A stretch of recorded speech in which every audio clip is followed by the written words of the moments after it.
And joining me now is Chuck Rosenberg, MSNBC legal analyst, former U.S. attorney and senior FBI official. So what should we make of these accusations from the whistleblower and the claims from his attorney? Well, right now, Andrea, they're just accusations. Look, some whistleblowers are virtuous. Let's assume this gentleman is. And among virtuous whistleblowers, some are right and some are wrong. What this may devolve to, and I've seen this many, many times in my career as a federal prosecutor, is a disagreement over perhaps how the case ought to be charged or when it ought to be charged, what charges ought to be brought. So I wouldn't make too much of it at this point. Let's assume virtue, and let's find out whether or not this whistleblower is in fact correct or simply seeing things that aren't really there. And how confident are you that the Justice Department and the Trump-appointed U.S. attorney, by the way, who's the Biden team has held over to handle this probe, are going to steer clear of politics as he does his work in Delaware? So I'm biased, Andrea, and I come from the Department of Justice. I spent my professional career there, so I believe that it acts generally in the right way for the right reason. And remember, too, put aside the political appointees of the Department of Justice. There's a very, very thin political layer in the U.S. Attorney's Office and at the FBI, and for a good reason.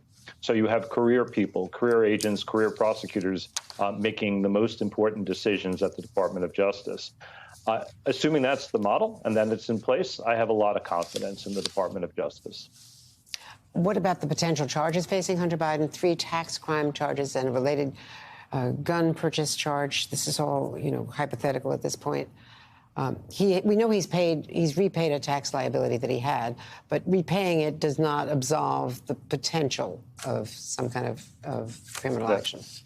That's exactly right. Nor does returning money to a bank that you've robbed. It doesn't absolve you of criminal liability. But that said, I started as a criminal tax prosecutor, and those are hard cases. And it turns on intent, proving that someone intentionally made a false statement on a tax return, hid income, evaded taxes, as opposed to, a rounding error, something that would give rise to civil liability, but not criminal liability. And that might be where the problem lies here.